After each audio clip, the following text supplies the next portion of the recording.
On today's show, the Atlanta Hawks are back in the United States, and their first game on American soil this year ended up with a loss in Cleveland. We'll have full coverage of the game, including highs, lows, intriguing points, takeaways, and more coming up. You are Locked On Hawks, your daily Atlanta Hawks podcast. Part of the Locked On Podcast Network. Your team every day.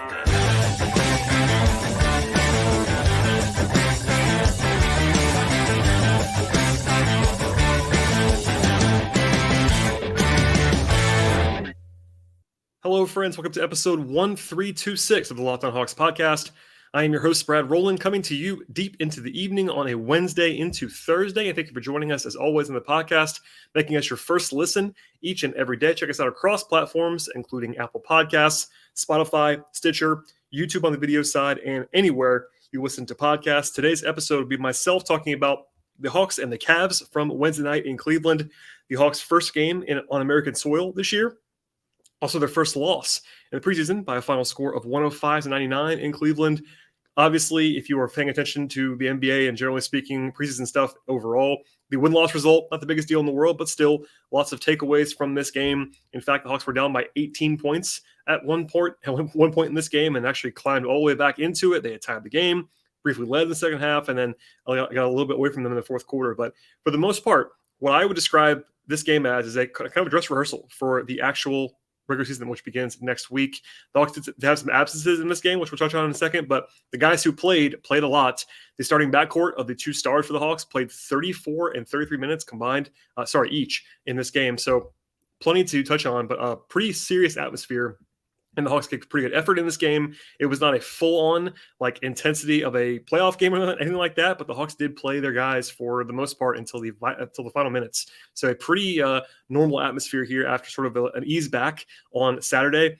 In the second game in Abu Dhabi, the first game was kind of all hands on deck, a little bit of a pullback, and then today was definitely sort of foot back on the floor for the Hawks. And David Millen, they definitely were trying to win this one if they can. So pregame stuff, as far as context is concerned, no shocks necessarily about who was available and who wasn't. Bogdanović still out of the lineup for the Hawks. I talked about that at length on yesterday's podcast. By the way, this is our fourth episode of the week, so if you missed the first three, I talked to Robbie Calland of UPROXX Sports and Dime for a two-part Eastern Conference breakdown earlier this week, and then I talked to myself basically in solo fashion about some news and mailbag stuff on yesterday's show, and part of that was the kind of reality brimming that Bogdanović is not going to be ready for the season to actually open. No one has said that. No one has announced that, but as he is not practicing in full yet, the season begins in a week from right now. It seems like he's not going to probably play, so we'll touch on more of that on the podcast yesterday, but anyway, that was the case in this game. He was not in uniform. No surprise there. The one guy that was sort of a curveball was Aaron Holiday, who was not with the team in Cleveland. I was told his official listing was not with team for baby reasons. I'm not sure if that was a birth of the child or anything like that, but if it is a birth of the child, congratulations to Aaron Holiday. But from what I was told, he expects to be in Birmingham on Friday for the preseason finale, so no real issues there. Everybody else was available in this game, but I will say there was an impact because basically they've been using Aaron Holiday as kind of the bogey replacement. A very different player, obviously, but they trust Aaron Holiday as a veteran guard. Without those guys both in the lineup, there were some questions that we'll touch on later on in the episode. Cleveland was without Evan Mobley, who is hurt. Kevin Love was out in this game. Dean Wade was out in this game. That's three of their top probably 10 guys, including Evan Mobley is a top 4 guy. Kevin Love's 5 or 6 for them. So not quite the full-strength Cavs in this game. And our friends at BetOnline had the Hawks as a small underdog, although it's preseason, so not a huge takeaway from all of that. So anyway, we'll dive into the game itself now, but that was sort of the context around it, and the Hawks did not play their absolute best in this game. We'll touch on all of that stuff right now. So at the outset, the Hawks did not have their best offensive game overall, generally speaking. They missed their first 3 shots. They were 3 of 10 from the floor at the outset. There was a nice, smooth 3 from John Collins, who actually had a really good game offensively. Capela was rebounding the ball at a very high level in this one. In fact, he had 7 rebounds in the first 8 minutes and drew 2 fouls, getting in the line as well. He was very, very active. And I'll say it now, and I'll probably say it again later. The other sort of big takeaway from this game was that Capela got injured in the second half. No further update, but I was told it was a thumb strain for Capela. I'm not sure about the seriousness. Of course, the team's in Cleveland, and there's no Zoom access right now for the team on the road, so we're kind of all flying blind to some extent, but hopefully I'll get an update on that in Birmingham on Friday. But he left the game and did not return for Capela. I thought defensively, the Hawks were pretty attentive in this game, at least pretty crisp in the half court. There was some transition issues for the Hawks, as there probably want to be for most teams at this point in the season. But offensively, it was pretty sloppy for most of the game. In fact, the Hawks had really one good offensive quarter. It was the third quarter of the game. Everything else was pretty sloppy. Trae Young had a struggle by his standards. He was 0 of 4 with 3 turnovers in sort of the first few minutes of this one. He did have one great pass to Capela at the outset. That was drew a foul for him. And Trae did draw a charge against Isaac Okoro, just kind of being in the right place at the right time and being active and kind of getting effort defensively in that spot. Rotationally, I'll say this now and probably say it again later on as well. The dress rehearsal part of this game is that the Hawks really only played 9 guys for the very large majority of this one. And if you were to just go ahead and acknowledge that Bogdanovich and Aaron Holiday were out, in addition to, just kind of the context overall, this is the sort of 9-man rotation that I would guess would play. At least the top 8, and then the 9th spot kind of up in the air. But there was no debate in this one. So AJ Griffin was the first sub for the Hawks, the rookie first-round pick. In the first 2 games, it was Tyrese Martin kind of ahead of Griffin a little bit in the pecking order. Martin is 4 years older than Griffin, same draft class, but obviously a lot more of a veteran rookie kind of type player, lower ceiling, but probably a better defender, etc. Today it was Griffin, and it was Griffin all the way. So that was the one sort of question mark that I had about who would play. That doesn't mean that Griffin's now going to be penciled in that role, but he was definitely ahead of Martin in this spot. Jalen Johnson made his debut at preseason in this game as well. It seemed like he had not played in a while, because he hasn't in terms of game action. Of course, he missed the trip because he was back in Atlanta along with Trent Forrest with illness concerns. He's at full strength. There's no limitations, but he was a little bit jittery, I thought, in this game. Didn't execute at a high level early on in this one. And then, of course, the guys who are staples, Okongwu and Justin Holiday, were in the mix as well. Again, kind of the 9 you would expect. 8 locks for me in a game without Aaron Holiday and Bogey would have been the starters plus Okongwu plus Justin Holiday, and then Jalen Johnson, but then you throw in Griffin, and that was your top 9 in this one. Anyway, come back to that later on. The Cats had their first big run of the game was a 12-3 in the middle of the first quarter. Actually, local product, Isaac Okoro hit back-to-back threes, not usually his strength, but he kind of got loose a little bit on the Hawks. But there was a possession where the Hawks just kind of kicked it around for a while, and then I looked this up. The Hawks had 13 points on their first 19 possessions offensively. That is really not good. They were 5 of 16 from the floor with 4 turnovers. Pretty rocky stuff in the early going. There was a fantastic erase moment from Okongwu at the rim when he kind of just swallowed up Hall Neto, and then he ran the floor after that for a 3-point play. Okongwu's flashes are incredible for the most part, and that was definitely the case in this game. And then Cleveland kind of shut down late in the first quarter. The Hawks played better defense, basically against the Trae plus bench lineup. But the Hawks in the first quarter were 8 of 24 from the floor, but they had 7 offensive rebounds and took 11 free throws. Just kind of a weird, not that Hawksy kind of game. They held the Cavs to 8 of 28 from the floor, but basically the entire game, the 4 high-profile guards in this one were all quite bad by their standards in terms of efficiency, at least from 2-point range. Garland was 8 of 21 for the Cavs. Mitchell was 8 of 26 for the Cavs. Trae was 3 of 17, and DeJounte was 7 of 19. So no positivity there. Obviously, they all shot better from 3. In fact, Garland and Mitchell were combined 8 of 20 from 3, and DeJounte was 3 of 6. But anyway, kind of some weird stuff there from the high-profile kind of star-level guards in this game. Elsewhere, we'll dive into the second quarter and beyond in this one. But before we do all of that stuff, and I'm always obliged to tell you this, that we have more to come in terms of the second half stuff and takeaways, individual breakdowns, a little bit of a look ahead to Friday and more. But first, a word from our sponsors on the podcast. Today's show is brought to you by BetOnline. Football is here in a big way. It's not going anywhere anytime soon either. And BetOnline is the number one source for all the football stuff you're looking for this year across betting needs and information. Find all the latest developments, matchups, news, and podcasts at BetOnline, including all the content you need for the weekend slate in pro and college football. BetOnline also has everything you want across the board in sports wagering information.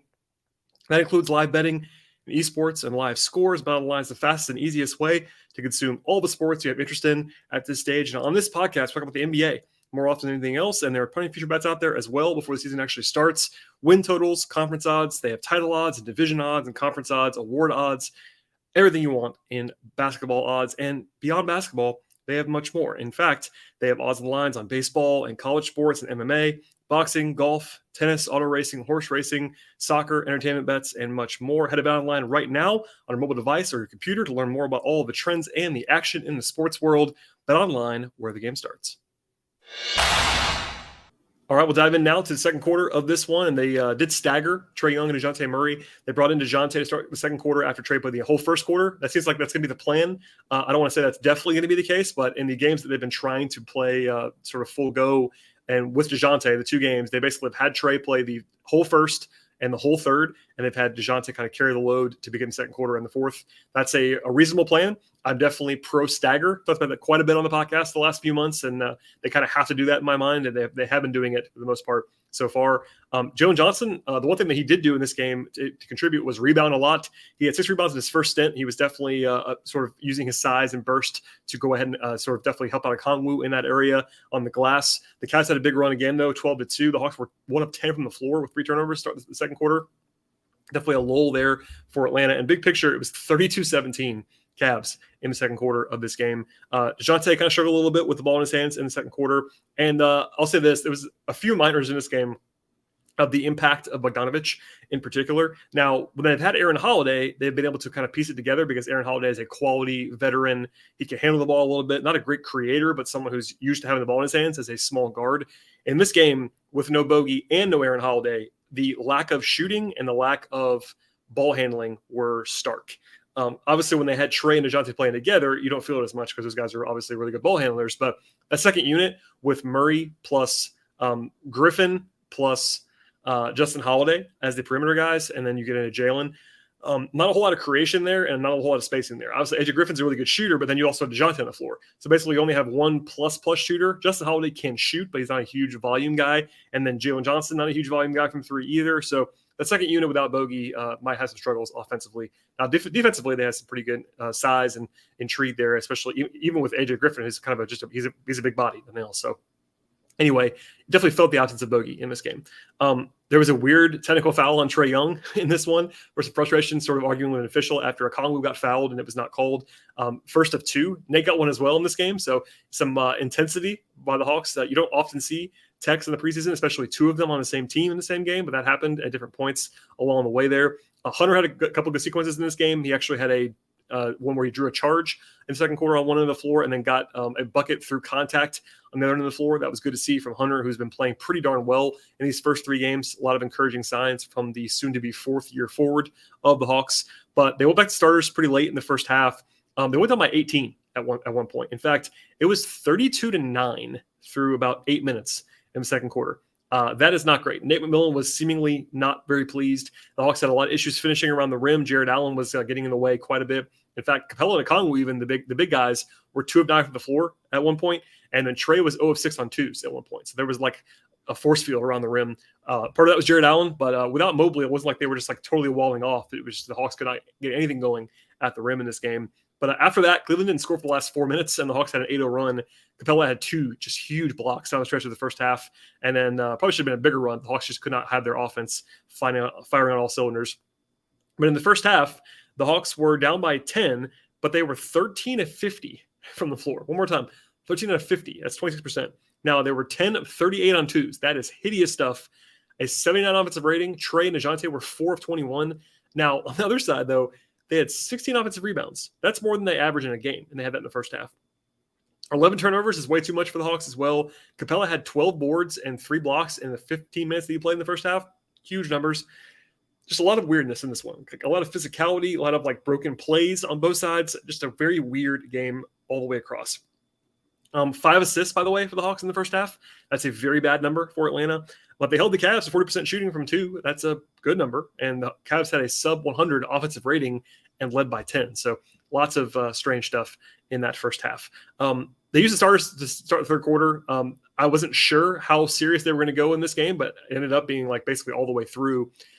John Collins had a huge start in the third quarter. He had 10 points in 124 seconds. So basically 2 minutes, 10 points, including a pair of threes. Jump shot was looking good, very smooth. Any concerns about the finger and his jump shot are kind of gone for me at this point. He looks really good and comfortable shooting threes, shooting jumpers. And John is very good, as I talked about a lot on yesterday's podcast as well. They were generally more crisp and like purposeful offensively in the third quarter. That was good to see. They got the first transition take foul called against the Hawks this year. That is a new rule that is trying to emphasize the lack of Euro fouls and try to stop those fast break intentional fouls. And Trae got called for one.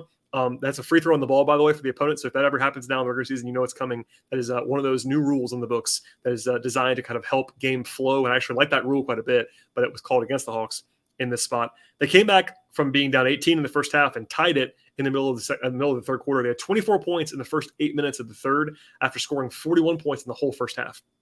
So a lot better offense in that third quarter. Conley had a great play that I wanted to highlight in the third.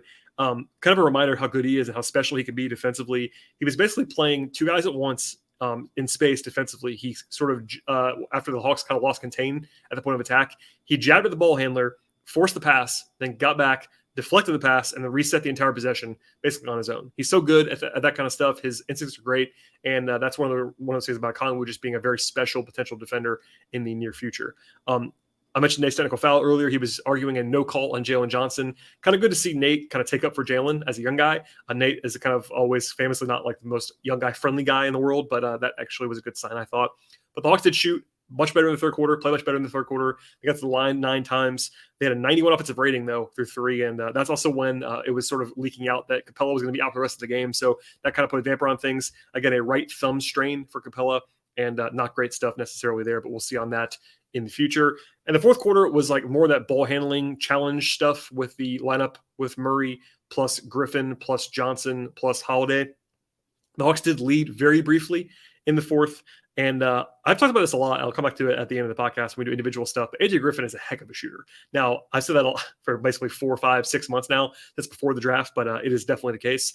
They brought Trey back with 6 minutes to go. I was surprised by that. I wasn't outraged by it, but Trey played a lot of minutes, and I was surprised they came back in along with DeAndre Hunter. But definitely a dress rehearsal kind of feel to this one across the board. The first non-rotation guy for the Hawks came in with about 4 minutes to go. It was Vic Krejci and Trent Forrest getting his first action with the Hawks. He, of course, was alongside Jalen Johnson and not traveling to Abu Dhabi, but he's on a 2-way contract.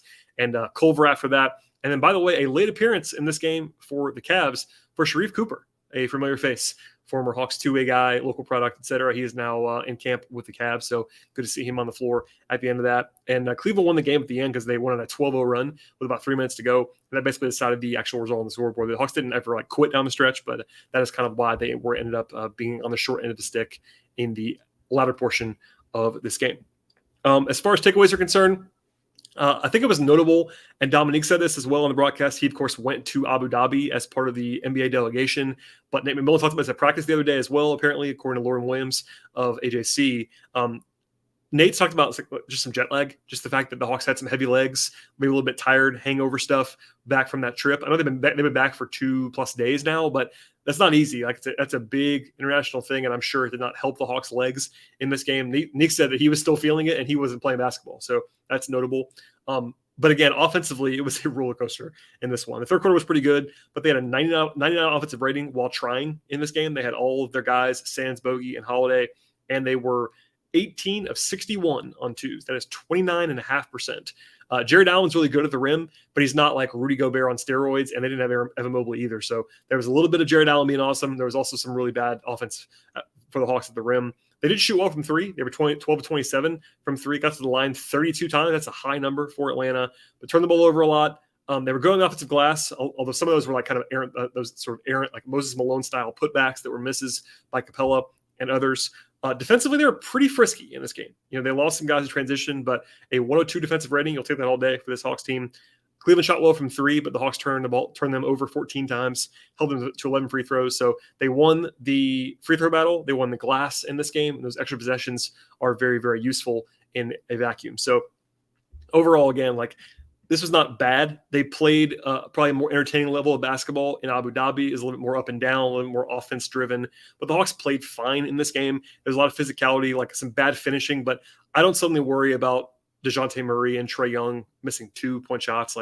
It is what it is. They didn't really have it in this game as far as their finishing was concerned, but no sirens for me in a close fought road loss against a pretty good and game opponent in Cleveland. So we'll have more in a second, but first, a word from our sponsors on the show today.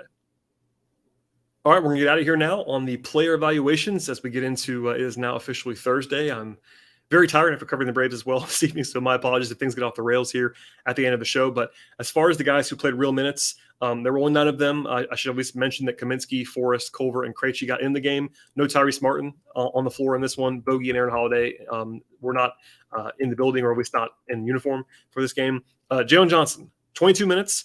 11 rebounds is a good sign. He had 8 points and 2 assists and a block. He was 1 of 5 from the floor, 0 of 4 on twos. I thought he was a little bit jittery, as I said before on the podcast, but I think his energy level was pretty good.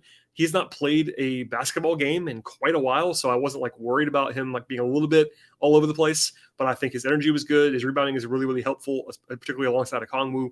And I thought he looked fine for the most part. Justin Holiday, very quiet game.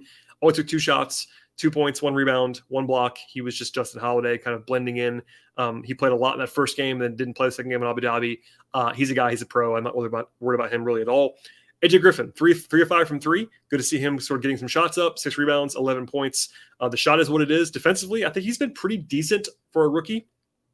I'm still skeptical about him right now as a every night defender in the NBA, because he struggled in college, and generally speaking, rookies are pretty bad, but he is pretty big and he's a pretty smart player. He has pretty good feel, coach's son, all that stuff. And I think that he will get it quickly, at least relatively so. And I think he's looked pretty good. And the jump shot is what it is. It's an awesome shot already. And again, without Bogey, they might just need to play him for the shooting. And that's okay. I'm all about giving him time. I think he has real upside in the future, and the Hawks know that. That's why I drafted him, or they drafted him. And then Okongwu, he wasn't fantastic. In fact, he had no defensive rebounds. Maybe that was the Jalen Johnson thing, because Jalen had 9 and Okongwu had 0. Those guys are playing together for the most part in this one. 7 points, 5 rebounds, 2 assists, and a block. The flashes are what they are for Okongwu. He wasn't perfect in this game, but I thought he was just fine. The starters. We'll save the 2 guards for the end. I thought Collins was really good offensively, in particular. 15 points, 7 rebounds in 24 minutes. He didn't play a ton in the second half, but he had a steal. Looked fine to me. Shot the ball well, played confidently. A reminder, he's really good on offense, and no surprises there. Hunter was not incredible, but 12 points, 5 rebounds, 2 assists, looked pretty crisp. He was only 0 of 2 on threes, but got to the line 4 times, 4 of 8 from 2. Defensively was fine. I thought DeAndre, for 3 games so far, has looked pretty good. Obviously, the extension deadline is looming. He's got only a few more days now to come to an agreement.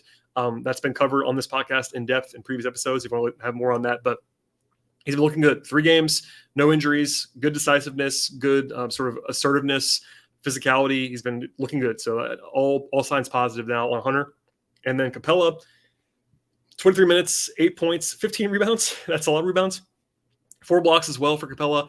He's looked great. And unfortunately, the thumb thing is now lingering. I don't really know how serious it is at this stage. The Hawks are not going to be in the business of telling us that just yet. It's a thumb strain. That's what they called it at this point. But when he's been out there, he looks really good. Now, the finishing around the rim is still not great. That's not any breaking news to anybody. But rebounding, flying around, blocking shots, 4 blocks, and just anchoring in a lot of ways. So I think he's been looking really good. He looks healthy to me, and hopefully the thumb is not going to change that. And then Trey and DeJounte. So we'll do Trey first. Trey was not good by his standards in this game. He was 3 of 17 from the floor, including 2 of 11 on twos. Got the line 8 times, 6 assists, but 6 turnovers as well. He didn't have it in this one. He was kind of in second gear for the most part, I think is the way that Clint Capela said that, my friend on the podcast from Peachtree Hoops. And I agree with that. I think Trey was just kind of cruising. No big deal at all. I'm not worried about that in any way, shape, or form. Trey is still awesome, but he was not great in this one. And then Murray was kind of pressing a little bit, I thought, at times, but he was 4 of 13 on twos, 3 of 6 from 3. Did have 4 assists, 4 rebounds after not playing on Saturday. Looked fine physically. He missed the game against the Bucks in Abu Dhabi with back spasms, but all signs point to him being totally fine. They played a lot of minutes. Trey played 34 minutes in this one. Jonte 33 minutes.